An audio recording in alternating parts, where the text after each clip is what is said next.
فأعوذ بالله من الشيطان الرجيم. بسم الله الرحمن الرحيم. أفرأيت من اتخذ إلهه هواه وعد الله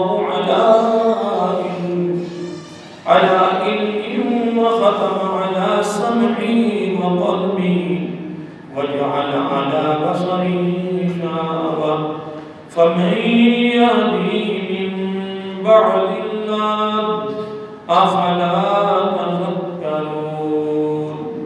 صدق الله مولانا العظيم وبلغنا رسوله النبي الكريم ونحن على ذلك لمن الشاهدين والشاكرين والحمد لله رب العالمين.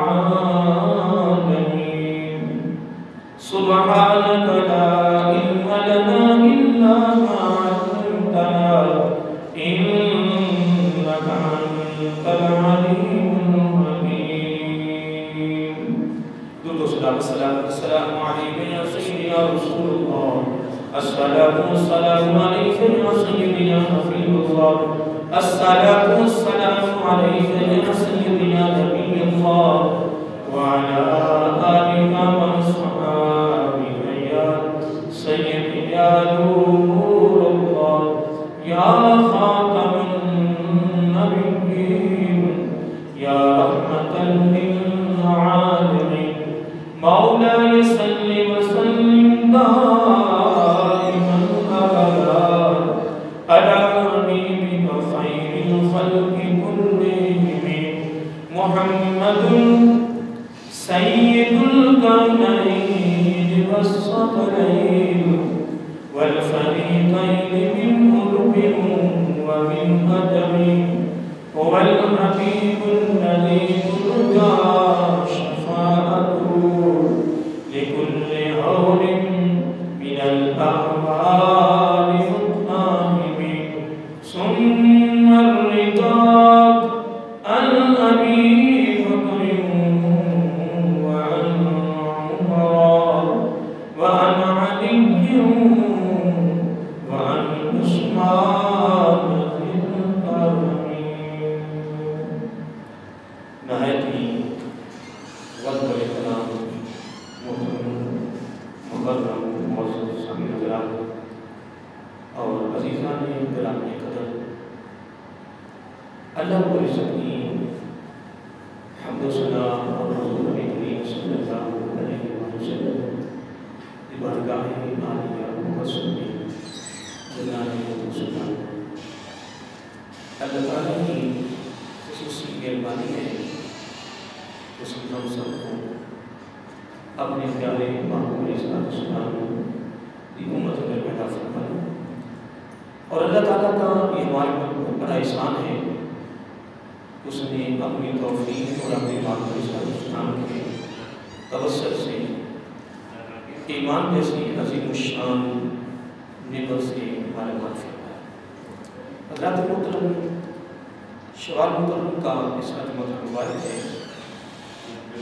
ہمارے موضوع کی مناسبت سے گفتگو جاری ہے. اللہ تعالیٰ کی بارگاہ میں یہ دعا ہے کہ اللہ تعالیٰ ہم سب کو خوبصورت عملی زندگی نصیب فرمائے. یقیناً اس میں شک نہیں ہے کہ وہ لوگ بڑے خوش نصیب ہیں کہ جو الحمدللہ اپنے محبوب علیہ السلام کی خوبصورت زندگی کو سامنے رکھ کر اپنی زندگی ایک فکر میں، خوف میں، تیاری میں گزار رہے ہیں. بڑے بڑے خوش نصیب ہیں، بڑے مقدروں کے مالک ہیں. اور اگر حقیقت میں دیکھا جائے یہ بھی بہت بڑا انعام ہے. کیا یہ بہت بڑا انعام ہے کہ اللہ تعالیٰ اسے اپنی بارگاہ میں جھکنے کی توفیق دے رہا ہے. یہ بہت بڑا تحفہ ہے، اللہ تعالیٰ کی طرف سے بہت بڑی عطا ہے. اللہ تعالیٰ سب کو یہ نصیب فرمائے.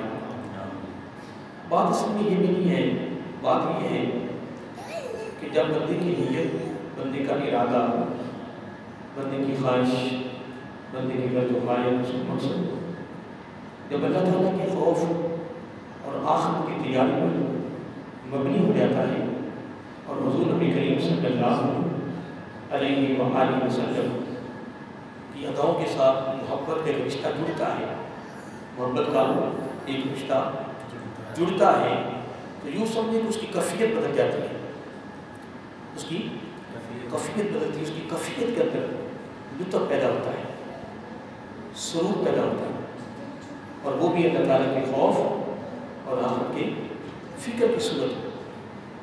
دیکھیں نا جس طرح الفاظ ہیں سورۃ مریم کی کہ ان الذین آمنوا وعملوا الصالحات سیجعل لهم الرحمن ودا۔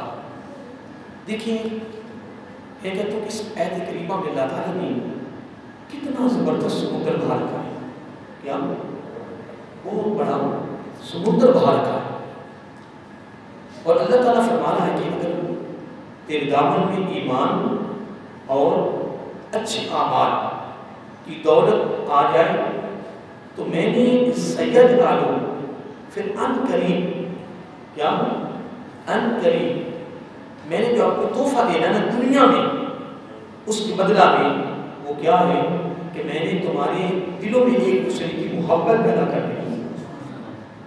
کیا تو دیکھیں یہ ایک بڑا خاص جملہ ہے کہ جب محبت پیدا ہو جائے گی نا تو پھر محبت کو کہتے ہیں خیر خواہی، محبت کو کہتے ہیں تعاون، محبت کو کہتے ہیں ہمدردی، پھر محبت کہتے ہیں معاف کر دینا، درگزر کرنا، تحمل سے کام لینا، اور اپنے بھائی کے غم کو اپنا غم سمجھنا، اس کی پریشانی کو، اس کی مصیبت کو آپ کی مصیبت اور اپنی پریشانی سمجھنا، پھر اس کے ساتھ شانہ بشانہ تلنا، یہ اس کو کہتے ہیں محبت۔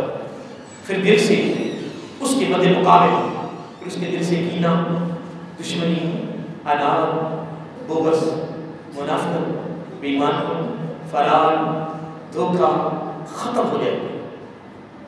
پھر وہ فرار نہیں کرے گا، پھر وہ دھوکہ بازی نہیں کرے گا، پھر وہ دل میں کسی کے لیے کوڑ پانی نہیں رکھے گا، منافقت نہیں رکھے گا۔ اور پھر اگر دیکھیں یہ کسوٹی بھی ہے، کسوٹی کہتے ہیں کہ کسوٹی ہے رگڑے تو فوراً اس کا نتیجہ گھر سامنے آ جائے گا۔ اب ہم نے یہ دیکھنا ہے کہ جب اللہ تعالیٰ نے یہ وعدہ کر دیا، اللہ تعالیٰ نے یہ وعدہ کر دیا ہے کیا کہ اگر تیرے دامن میں ایمان اور اچھے اعمال کی دولت آ جائے تو میں نے پتا تمہیں کیا انعام دینا ہے، سیجعل لهم الرحمن، رحمان کی طرف سے جو خوبصورت انعام جو دنیا میں ملنا ہے نا وہ یہ ہے گا کہ پوری کائنات میں ہر مسلمان کے دل میں دوسرے مسلمان کی محبت پیدا ہو جائے گی۔ کیا ہو جائے گی؟ محبت۔ پھر پاکستان میں کوئی محکمہ اس میں بیمانی ہو، لالچ ہو، تمام ہو، سنی نہ جائے۔ کیا دیکھیں اگر میں کسی دفتر میں جاتا ہوں، میں کہتا ہوں جناب مجھے اس چیز کی ضرورت ہے کیونکہ یہاں سے گورنمنٹ کی طرف سے یہ چیز مل جاتی ہے، اگر آپ عطا کر دیں تو آپ کی مہربانی ہے۔ کیا اگر آپ عطا کر دیں تو مہربانی ہے، بس یہ کیا کریں، بس گورنمنٹ کی طرف سے آ نہیں رہی، کافی دیر ہوگی، چھاٹ ہوگی، ختم ہوگی، ایک چکر لگا، دو چکر لگے، تین چکر لگے۔ اب کسی نے کہا محترم کہاں چکر لگا رہے ہو؟ کہنے لگے وہ دفتر میں جاتا ہوں کوئی چیز دے رہی، کہنے لگے آپ یار عجیب بندے ہو، عقل سے کام نہیں، شعور سے کام نہیں، یار چاہ پانی کے بغیر کبھی گزارا ہو سکتا ہے؟ اور وہ کہے جناب آپ کو جو چاہ پانی ہوگا ہم آپ کو دے دیں گے، آپ پریشان کیوں ہیں؟ کوئی جناب اللہ کرے، کوئی وسیلہ کرے، کوئی کام کرے، اللہ تعالیٰ کرے جو کوئی معاملہ جو ہے وہ ہمارے لیے حل ہو جائے۔ آئے جب اتنی بات ہوئی ہے تو ہونے کے بعد آپ کیا کہنا؟ اس طرح کہ پھر آپ نے انشاءاللہ ایک دو دن مجھے ٹائم دیں، میں اسٹور میں داخل ہوں گا، اسٹور میں جاؤں گا، اگر کوئی چیز پڑی ہوگی انشاءاللہ، کوئی پیس پڑا ہوگا انشاءاللہ مل جائے گا۔ یار یہ نہیں کہ نہیں تھا ہی نہیں، بھئی تھا، کیا وہاں تھا، سب کچھ تھا، لیکن تیرے منہ سے چاہ اور پانی نہیں نکلا، جبکہ معاملہ سارا چاہ اور پانی کا ہے۔ جب دو دن کے بعد جب مجھے چیز مل گئی، اب کیسے مل گئی؟ نہیں اب کیسے مل گئی ہے؟ اللہ معاف کرے، حقیقت ہے اللہ معاف کرے. وہ فرماتے ہیں نا کہ وہ گھر میں کھانا کھایا تھا، پیٹ میں درد شروع ہو گیا. جب پیٹ میں درد شروع ہوا تو کہنے لگے درد بڑا شدید ہے، بہت درد ہو رہا ہے. ظلم فرمایا کھانا کہاں سے کھایا؟ کہنے لگے گھر سے کھایا. کہنے لگے بس درد پھر ہو نہیں تھا. کیا سمجھو نا، ہمارے ساتھ سارے پڑھے لکھے بچے ماشاءاللہ تجربہ کار بیٹھے ہو نا. میں کھانا کہاں سے کھایا ہے؟ گھر سے. کہنے لگے اب روزی حلال کی گھر کی چلی گئی ہے نا، اس لیے درد ہو نہیں تھا. اب اس پیٹ میں اگر وہی خوراک جاتی تھی کبھی درد نہ ہوتا. اور میں حقیقت نا کبھی اس چیز پہ سوچتا ہوں کہ اندر 25 سال کا 30 سال کا افسر بیٹھا ہوا ہے، اور میں اکثر یہ کہتا ہوں دادی کی عمر کا، والد صاحب کی عمر کا، اور ایک بزرگ وہاں کھڑا ہے. اور جناب اللہ معاف کرے وہ باڈی گارڈوں سے اللہ بنا دے وہ سامنے کھڑے ہیں، ان سے پناہ دے رہا، وہ تو اندر نہیں جانے دے.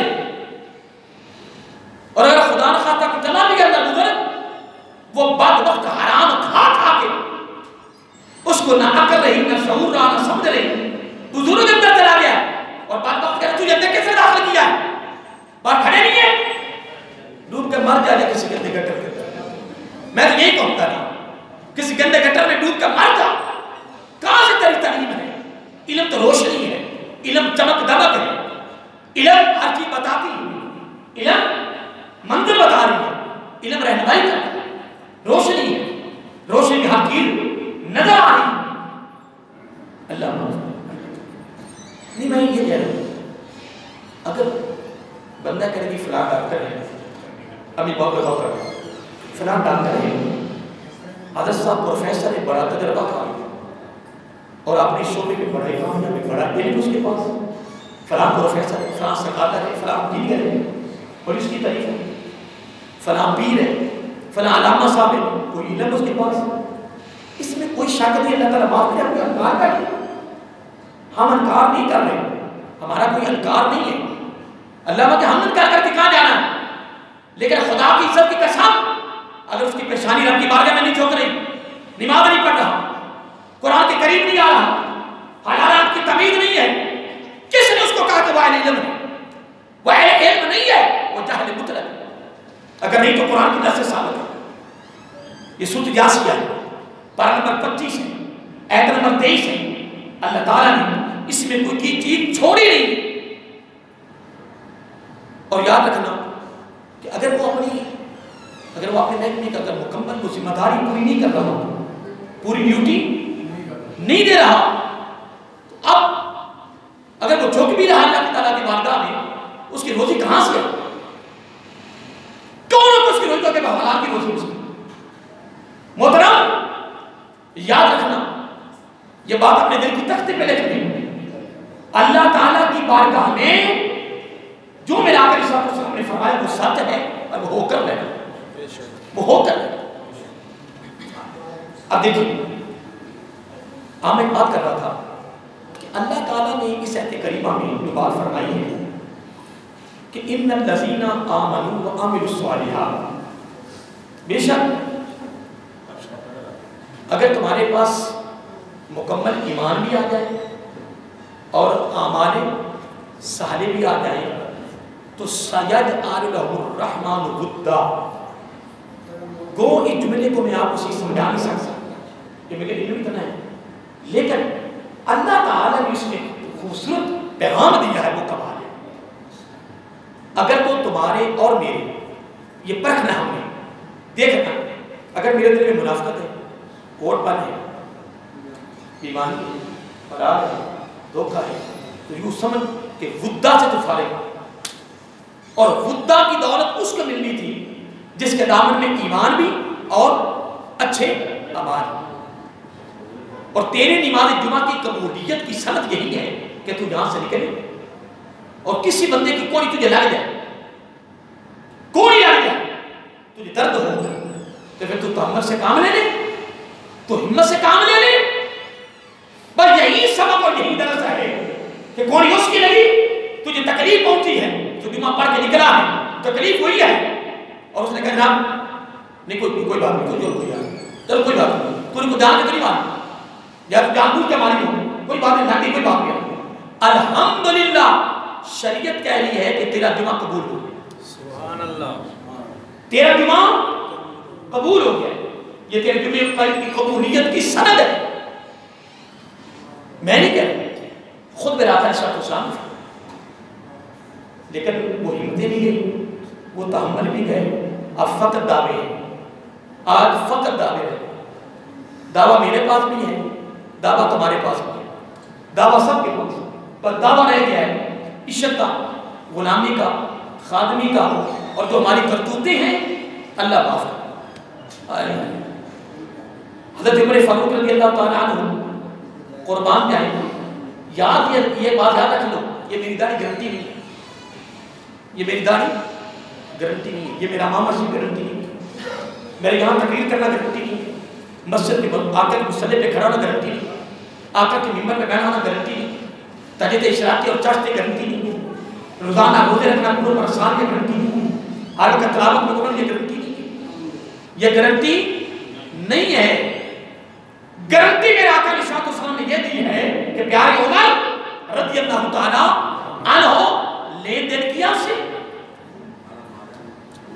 سفر کیا اس کے ساتھ. یا رسول اللہ صلی اللہ علیہ وآلہ وسلم سفر بھی نہیں کیا، لین دین بھی نہیں کیا. تو میرے آقا علیہ الصلوۃ والسلام نے فرمایا اب کون ہستی ہے جو فرما رہے ہیں اور کس سے فرمایا؟ عمر، حضرت عمر فاروق سے، جو فہم و فراست کے بڑے مالک تھے. اور 1,24,000 جتنے نبی ہوئے ہیں اتنے میرے آقا کے صحابہ ہوئے. تمام صحابہ کرام رضی اللہ تعالیٰ عنہم میں سے اگر تفقہ میں، فقہات میں، آقا کی ساری حدیثوں کی فقہات میں اگر کسی کا درجہ ہے تو وہ حضرت علی ہیں رضی اللہ تعالیٰ عنہ یا حضرت عمر فاروق رضی اللہ عنہ. فقط دو ہستی. اتنا درجہ پانے کے باوجود آقا علیہ الصلوۃ والسلام ان سے بھی فرما دیا. فرمایا جب لین دین نہیں کیا، سفر نہیں کیا، تمہیں کہتے پتا نہیں یہ بہت اچھا ہے. جس کا ہم اپنی پنجابی میں کہتے ہیں یا واہ پیا جا، کیونکہ جب لین دین ہوتا ہے اس میں اتراؤ چڑھاؤ ہے. جب سفر ہے تو وہ موت کا حصہ ہے. آقا علیہ الصلوۃ والسلام نے فرمایا کہ سفر موت کا حصہ ہے. میں حقیقت بڑا اچھی پیران ہوتا ہوں کہ کم سے کم 1,00,000-1,50,000 اس کی تنخواہ ہے. کتنی؟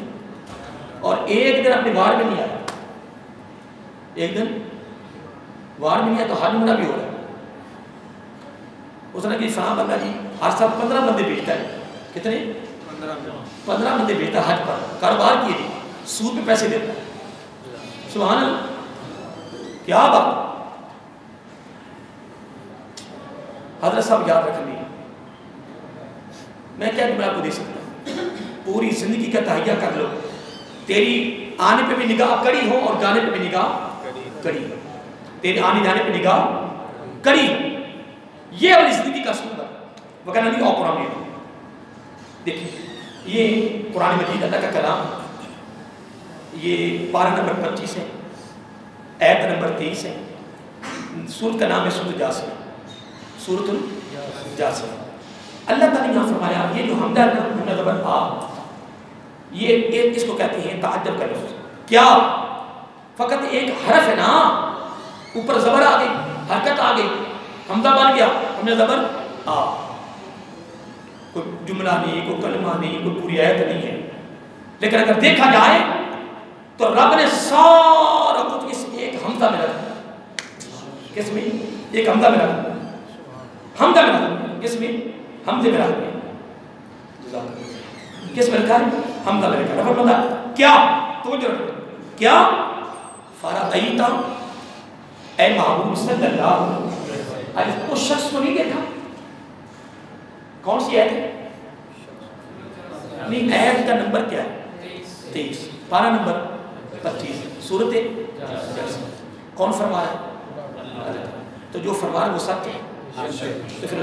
تو یہ کرام کا کروں جاری تھا، جاری ہے، جاری. یہ فقط آقا کی زندگی تک محدود نہیں، فقط صحابہ کرام کی ذات تک محدود نہیں، تابعین تبع تابعین تک محدود نہیں. یہ مکمل ضابطہ ہے حیات. اب اس قرآن مجید کہ قریب جو بھی آیا تدبر کی صورت میں، تفکر کی صورت میں، سمجھنے کی صورت میں، عمل کی صورت میں، جو بھی اس کے قریب آیا ہے نا، اس کی زندگی ادھر بھی آ رہا ہے، اس کی زندگی آگے بھی، اس کی زندگی ادھر بھی کہاں ہے، اس کی زندگی آگے بھی۔ اور اللہ تعالیٰ کیا فرما رہا ہے؟ کیا فرعیتا، وہ شخص کو نہیں دیکھا؟ باری تعالیٰ کس کو؟ فرمایا من اتخذ، من ماں نے، جس نے کیا اتخذا، جس نے بنا لیا، جس نے پکڑ لیا۔ باری تعالیٰ کیا فرمایا الہہو، اب ہو کی ضمیر اشارہ کر رہی ہے شخص کی طرف، فرعیت کی طرف۔ الہ، آپ جانتے ہیں الہ، پھر الہ کون ہے؟ کہتے ہیں نا کہ میرا الہ رب ہے، میرا الہ رب ہے۔ الہہو، اس نے، اس کے، کس نے؟ شخص نے کیا بنایا؟ الہ، معبود بنا لیا۔ کیا بنا لیا؟ معبود۔ عبارت ہے کس کو اس نے معبود بنایا؟ اللہ تعالیٰ فرماتا ہے ہوا، ہوا کہتے ہیں نفسانی خواہشات۔ یا تیرے نے تو بڑی حوث پیدا ہوگی، یا تیرے نے بڑی کیا پیدا ہوگی؟ بڑی حوث پیدا ہوگی۔ اور ہو کی ضمیر پھر اشارہ کر رہی ہے ہوا، نفسانی خواہشات کو معبود بنا لیا۔ کس نے؟ ہو، اس، بولو، اس شخص نے۔ اب یہاں سب رگڑے گئے، اب نہ رہنا پیر، نہ رہنا مولوی، نہ رہنا دنیا دار، نہ کوئی اتنا رہنا کسی۔ اے قرآن ہے بھائی، مولوی یوسف تو غوثہ نہیں مار رہا، کوئی اپنے ماں باپ کے دادے کی بات نہیں کر رہا، خاندان کی بات نہیں کر رہا، یہ قرآن ہے، یہ سنت جاسیہ ہے۔ 15ویں گریڈ میں تو کام کرتا رہا ہے، 14ویں گریڈ میں تو کام کرتا رہا ہے، تنخواہ تیری 60-70 ہزار ہے، جب تو ریٹائر ہو ہے ایڈی داڑھی ماشاءاللہ سفید، 5 کروڑ دی کوٹھی ہے، 4 گڑیاں کھڑیاں نے، ہاتھ ہر کے تسبیح ہے۔ حضرت آپ کی کر دو باقی وہ 14ویں گریڈ سے 5ویں گریڈ سے کام کر دے رہا، میں کہا تو پتر ماں دیا 22ویں گریڈ سے بھی کام کرے نا تے صحیح تنخواہ میں تو کروڑ دی کوٹھی بھی بنا کے دکھا، تو 25 کی کوٹھی میں گڈی لے کے بٹھا، میں مانتا ہوں۔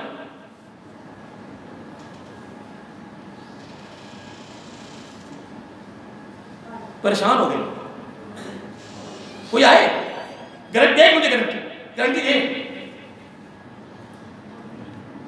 اللہ کے بندے جس عہدے پر تو فائز ہو گیا نا، تیرے اخراجات اتنے ہو گئے، تیری تنخواہ 15 دن تو ہو گئی، 15 دن تو ہو گئی، 5 دن میں تیری تنخواہ ختم ہو جانی۔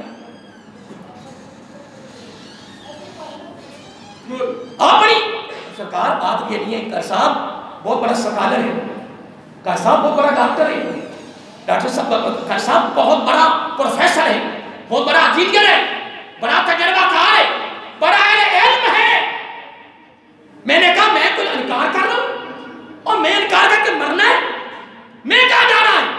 قرآن کا مطالعہ کر، ابھی تو صرف ایک آیت کریمہ ہے نا، یہ پورا قرآن مجید خدا کی قسم، رب نے ایک ایک ہر کے پیچھے سمندر بہا دیے، عالمی سطح پر، بین الاقوامی سطح پر امت مسلمہ کی ناکامی کا سبب، ہلاکت کا سبب، ڈرنے کا سبب اس قرآن سے دوری ہے، اس قرآن سے دوری، اس قرآن سے دوری۔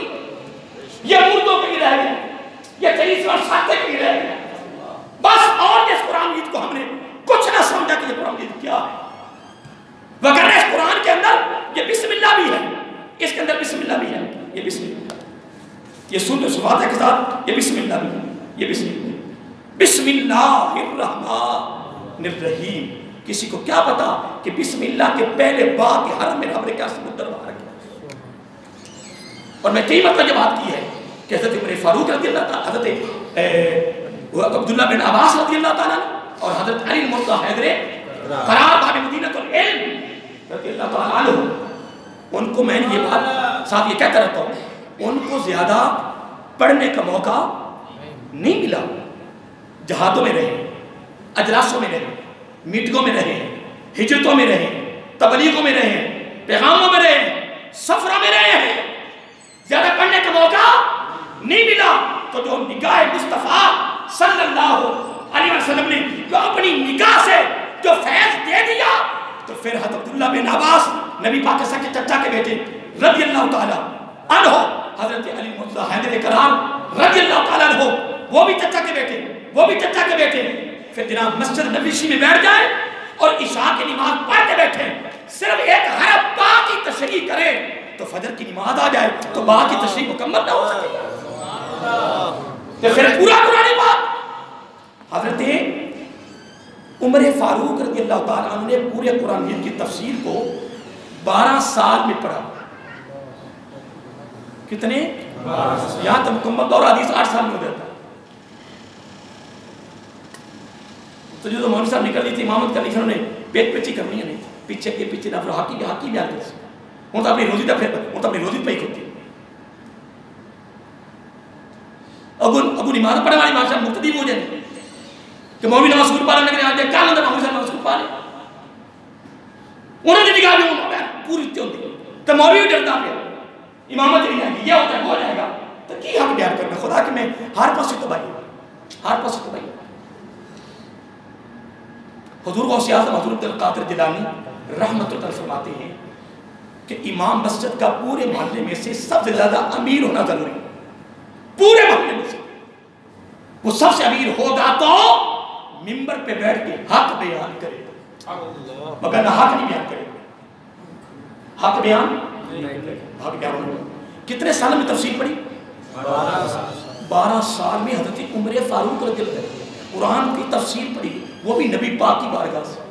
کتنے سالوں میں؟ 12 سال. آپ نے اونٹ ذبح کیے خوشی میں، لوگوں نے پوچھا عمر رضی اللہ عنہ، تو جملہ سمجھ رہا تھا، پیارے عمر یا امیر المومنین رضی اللہ تعالیٰ کوئی خوشی ہے کیا کر رہے ہو، بڑی اونٹ قربان کر رہے ہو؟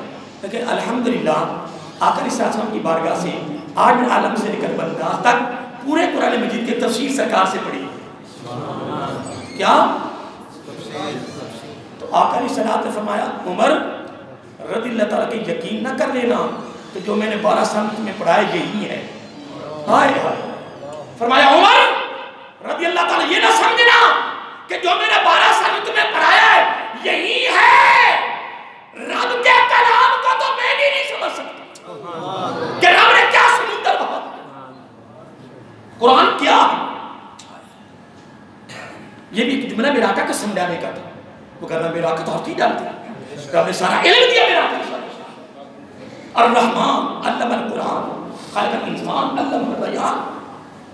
اور اگر اقرا بسم ربک الذی خلق، اگر جبرائیل علیہ السلام آ کر یہ کہیں پڑھیے تو آپ فرمایا میں پڑھا ہوا نہیں ہوں، میں پڑھا ہوا نہیں ہوں. اگر آپ امی کا نفس کیا تو یہ کہہ کہ نبی نے پڑھا ہے، اللہ کے بندے امی، یہ نبی کی شان ہے، یہ نبی کی عظمت ہے، یہ نبی کی قدر و منزلت ہے، یہ نبی کا مقام و مرتبہ ہے. رب امی کا شان عظمت دے کر پوری کائنات کو چیلنج کیا ہے، ہر ایک کا کوئی نہ کوئی استاد ہے. میرے محبوب کا استاد کوئی بھی نہیں، میرے محبوب کا استاد بھی ہے، اس کا نام اس کا نعرہ تکبیر، نعرہ رسالت، نعرہ رسالت، نعرہ تحقیق، نعرہ حیدری. دوستو ایک جملے میں غور کرنا، اللہ تعالیٰ فرما رہا ہے کہ کیا اس شخص نہیں دیکھا جس نے اپنی نفسانی خواہشات کو معبود بنا لیا. کیا بنا لیا؟ تو آپ مسئلہ سارے پڑھے لکھے ہو، جب اس نے اپنی نفسانی خواہشات کو معبود خدا بنا لیا ہے تو پوجا تو کرے گا، جو خواہش کہے گا وہ کرے گا. تو پیسہ ہے نہیں، پھر کیسے کرے گا؟ پیسہ ہی پاس نہیں ہے تو کیسے کرے گا؟ اب پوجا تو صحیح کرنی ہے. اور آگے رب نے پہلی بات فرمائی، اگر خواہش نفسانی خواہش میں جو بھی آ گیا اس کی خیر وہ کیسے سنو. فرمایا وہ عدلنا، جاہل کی بات نہیں کی رب نے، جاہل کی انپڑھ کی بات نہیں کی. فرمایا وہ عدلنا اللہ ہو، اللہ تعالیٰ اس کو گمراہ کر دیتا ہے، اس کو وہ اپنے راستے سے بھٹک جاتا ہے، وہ راستہ منزل بھول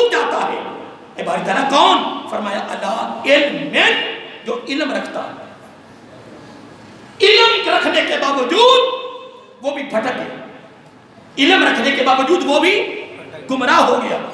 کیا کس نے؟ رب نے کیا اس کو. کس وجہ سے؟ نفسانی خواہشات کی وجہ سے. اب دیکھیں میں یہاں کی مثال دینا چاہتا ہوں, بڑی احتیاط کی بات ہے. حضرت عبداللہ بن عمر فرماتی رضی اللہ تعالیٰ عنہ کہ ہم جنگل میں تھے, ایک نہ چروایا بکریاں چرا رہا تھا. کیا بکریاں چرا, ان کو واقعات نہ سمجھا کریں, یہ سبق آموز, اس میں سبق اور درس ہوتا ہے. فرمایا کہ ہم نے نا اس چروائے کو بلایا اور بلا کر اس سے بات کی کہ یار ہمیں نا ایک بکری کی ضرورت ہے, ایک آپ ہمیں ایک بکری فروخت کر دیں. کہنے لگے جی کیوں؟ کہنے لگے یار ہم آپ کو پیسے دے دیتے ہیں, ہمیں آپ بکری دے دیں, ہم اس کو ذبح کریں گے, سالن بنائیں گے, کھانا کھائیں گے, آپ کو بھی کھلا دیں گے. کہنے لگے جی بکریاں جو ہے وہ میری نہیں ہیں, بکریاں میری نہیں ہیں. انہوں نے پوچھا کس کی ہیں؟ کہنے لگے اس کا مالک کوئی اور ہے, اس کا مالک. عبداللہ بن عمر کہتے ہیں, یہ وہ عبداللہ بن عمر رضی اللہ تعالیٰ عنہ عمر فاروق کے صاحب دادی رضی اللہ تعالیٰ, اور اس کو سارے صحابہ کرام دیوانہ کہتے تھے. ان کا نام ڈلا ہوا تھا دیوانہ. کیا؟ دیوانہ. جبکہ میرے آقا السلام کا ہر صحابی میرے آقا علیہ السلام کی سنت کا پابند تھا. ہر صحابی کی زندگی میں سے میرے آقا کی ادائیں نظر آتی تھی. لیکن عبداللہ بن عمر رضی اللہ تعالیٰ کو دیوانہ کیوں کہتے تھے؟ صحابہ دیوانہ کہتے تھے اس لیے کہ یہ نبی کی کسی ادا کو جانے دیتے ہی نہیں. مثلا آقا صلی بازار میں جا رہے ہیں نا, گلی میں, تو دیواریں ہیں دونوں طرف دیواریں ہیں. دیواریں نہیں ہوگی, کھلا راستہ پر پھر چلو ہم مانیں گے کہ سرکار نے اگر ایسے کیا ہوگا, کسی بندے کو کیا ہوگا, جب وہی دیوار ادھر بھی دیوار ادھر بھی, سرکار ایسے جا رہے ہیں, سرکار نے ایسے کیا. عبداللہ بن عمر نے دیکھ لیا وہ دیوار سے گزر رہے ہیں, وہ بھی ایسے کر رہے ہیں. کس نے پوچھا عبداللہ کیا ہو گیا؟ نبی پاک نے ویسے کیا. فرمایا چھوڑ اس کو, کہ یا تو میرے آقا نہیں ہے نا, مجھے اس سے غرض نہیں ہے کہ آقا علیہ السلام نے کیوں کیا ہے, کس لیے کیا ہے. تو نے تو مجھ سے پوچھ لیا ہے عبداللہ کیوں کیا ہے, جس کی ادا کو میں نے ادا کیا میں نے اس سے نہیں پوچھا. کہا آپ نے کیوں؟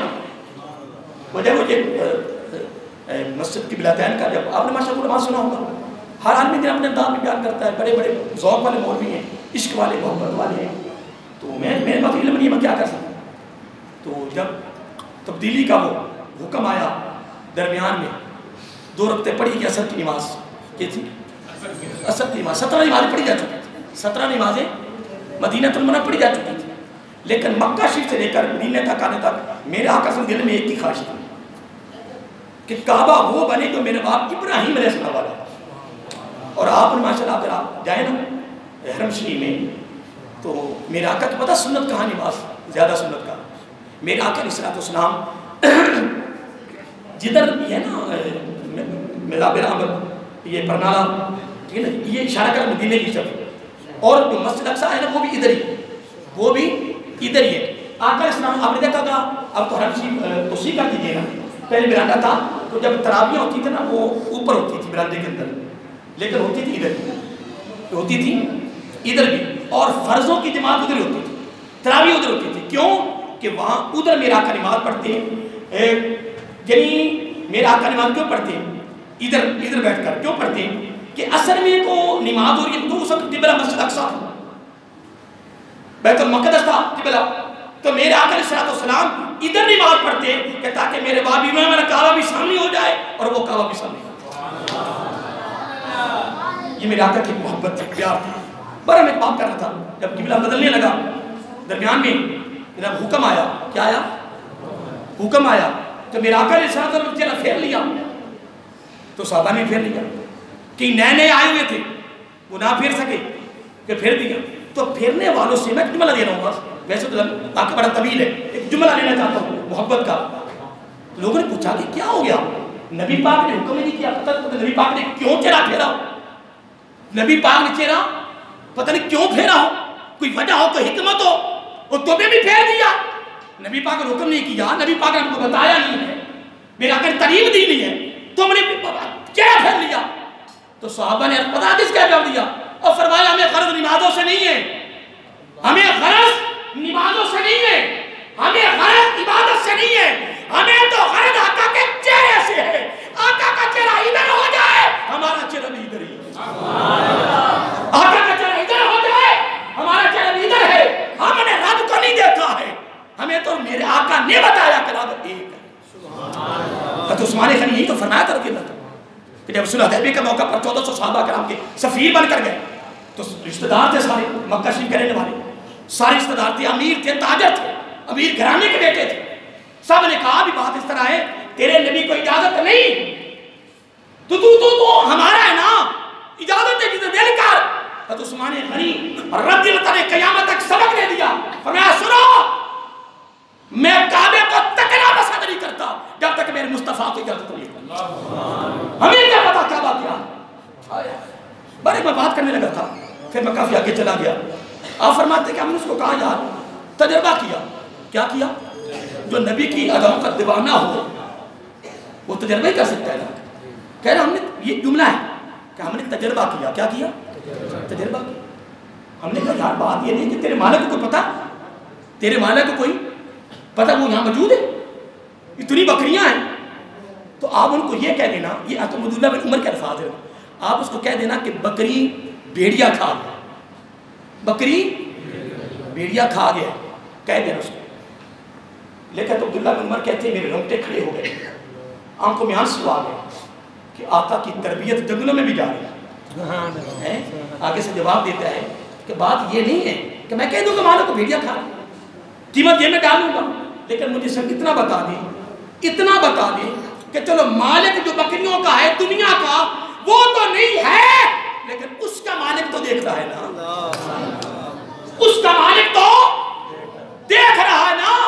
کہ لگے ہمارے رونگٹے کھڑے ہو گئے کہ قربان جاؤں میرے آقا کی تربیت، میرے آقا کا سبق، میرے آقا کی دعوت فکر، قربان جائیں جنگلوں کے اندر جو بکریوں کو چرانے والا ہے وہ شخص بھی اس پر عمل کر رہا ہے.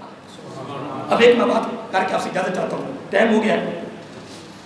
حضرت عمر فاروق رضی اللہ تعالیٰ عنہ، حضرت عمر فاروق رضی اللہ تعالیٰ عنہ، میں اس کو کہتا ہوں کہ اتنا مقام پانے کے باوجود، عمر فاروق کا مقام سب جانتے ہو نا، ماشاءاللہ سب جانتے ہیں کتنا مقام، بڑا مقام، بہت مقام، بڑا ہی مقام، جتنا بھی کہیں جو میرے آقا کی زبان نبوت سے نکلا جاننا تعالیٰ خود نازل کیا. تو راوی کہتا ہے، میں یہ نفسانی خواہشات کی بات کر رہا ہوں، احتیاط کی بات کر رہا ہوں، کہ راوی کہتا ہے میں گزرا ہوں اس طرح بازار سے تو حضرت عمر فاروق رضی اللہ تعالیٰ عنہ بار والے دروازے کی دلیل پر بیٹھے، بار والے دروازے کی چوکھٹ پر بیٹھے ہوئے. تو میں نے بس سلام کیا، پوچھا نہیں کہ آپ کیوں بیٹھے. میں نے سلام کیا، یا امیر المومنین، سلام کی انہوں نے جواب دیا، میں گزر گیا. بڑی دیر مجھے لگی وہاں، بڑی دیر لگی، بڑی دیر کے بعد میں گزرا تو وہیں بیٹھے، وہیں بیٹھے. اللہ تعالیٰ فرما رہا ہے افرائیت من اتخذ هواه اضلہ اللہ علی علم. جاہل کی بات نہیں کی، اہل علم کی بات کی، اہل علم. کہنے میں پوچھنے میں مجبور ہوں، میں نے کہا یا امیر المومنین، سارے کہو رضی اللہ تعالیٰ عنہ. کہنے میں پوچھنے میں مجبور ہو گیا کہ سرکار آپ میں گیا ہوں، اس طرح بیٹھے تھے، اتنا وقت مجھے لگا، اتنی دیر کے بعد آیا ہوں، یہیں بیٹھے ہوں، کیا وجہ ہے، کیا حکمت ہے؟ حضرت عمر فاروق رضی اللہ عنہ نے بڑا خوبصورت جواب دیا. کیا؟ بڑا خوبصورت. فرمانے لگے گھر میں ام المومنین آئی ہوئی ہیں. میں اسے تشریح نہیں جانتا، جملہ کیا آپ سے اجازت چاہیے کیونکہ ٹائم ہو چکا. ام المومنین، میری بیٹی حفصہ. جملہ ترتیب کیسا ہے؟ نبی پاک کی طرف سے جملہ آیا، یہ نہیں کہا میری بیٹی آئی ہے، نہیں، فرمایا ام المومنین حفصہ رضی اللہ تعالی عنہ گھر میں آئی ہوئی ہے. میری بیوی کہیں گئی ہوئی ہے، وہ گھر میں اکیلی ہے، میں یہاں بیٹھا. قربان جاؤں صحابہ تمہاری تربیت پر، قربان جاؤں تمہاری سوچوں پر، قربان جاؤں تمہاری خیالات پر. ہائے تمہیں فاروق رضی اللہ تعالیٰ کیا فرما رہے ہیں وہ آپ نے سن. اس سے اگر آگے چلتے ہیں خدا قسمیں کتابیں بھری پڑی ہیں، کتابیں بڑی بڑی ہیں. میں کہتا ہوں کہ امام احمد بن حنبل رحمۃ اللہ تعالیٰ نے بار بار شیطان چیلنج کر رہا ہے، بار بار، اور فرمایا نہیں، اور شیطانہ ابھی نہیں، ابھی نہیں، ابھی نہیں، ابھی تو میرے اوپر موت کے سکرات نہیں شروع ہوئے، سکرات موت نہیں شروع ہوئے. جب سکرات موت شروع ہوں گے پھر میں کلمہ پڑھ کے دنیا سے جاؤں گا، پھر میں تجھے چیلنج کروں گا کہ میں تیرے حملے سے بچ گیا. ابھی بھی تیرا خطرہ ہے، ابھی بھی تیرا خطرہ ہے. حضرت عمر فاروق رضی اللہ تعالیٰ عنہ کا اپنا جملہ ہے، فرمایا شیطان کی چالوں کو سمجھنا ناممکن ہے اس وقت تک جب تک اللہ تعالیٰ کی مدد شامل حال نہ ہو. اس لیے دوستو دعا کریں اللہ تعالیٰ ہمیں رب کی محبوب سمجھنے کی توفیق دے، نفسانی خواہش سے بچ جائے. چند باتیں میں نے کی ہیں، اللہ تعالیٰ ہمیں عمل کرنے کی توفیق دے.